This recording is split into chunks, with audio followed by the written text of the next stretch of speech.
దీపం చూపించేసిన తర్వాత అప్పుడు స్వామివారికి నైవేద్యం. అప్పటికి అవసర నైవేద్యం మీ దగ్గర ఏది ఉంటే అది. ఒకవేళ ఏదీ లేదనుకోండి, బాగా జ్ఞాపకం పెట్టుకోండి ఒక విషయాన్ని. మీరు రాత్రి ఓ అరడజన అరటిపళ్ళు తెచ్చుకుని అందులో 2 తినేశారనుకోండి, మిగిలిన 4లో ఒక పండు నైవేద్యం పెట్టకూడదు, ఉచ్చిష్టం అవుతుంది. ఎంగిలి నైవేద్యం పెట్టకండి. అదేంటంటే ఆ 4ని తినలేదు కదా అంటే కుదరదు.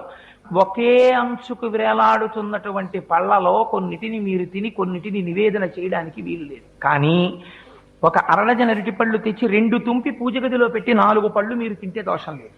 ఎందుకంటే ముందే విడతీసి ఈశ్వరుడి కోసం పెట్టేశారు. అందుకే శాస్త్రం అంది, మరి ఇలా ఒక్కొక్క రోజున ఇంట్లో అసలు ఉచ్చిష్టం కాని పదార్థం లేకపోతే మరి నివేదన ఎలాగా అంటే, శాస్త్రంలో రహస్యం ఏంటంటే ఎప్పుడూ కూడా అంటూ నిలవ చెయ్యడం అనేటటువంటి దోషములు లేని పదార్థం ప్రపంచంలో ఒక్కటే ఒక్కటి. అది దానికి మీరు నిలవ చేసిన దోషము ఉండదు, దానికి అంటు దోషము ఉండదు. అటువంటి పదార్థం ఒక్కటే, బెల్లం ముక్క.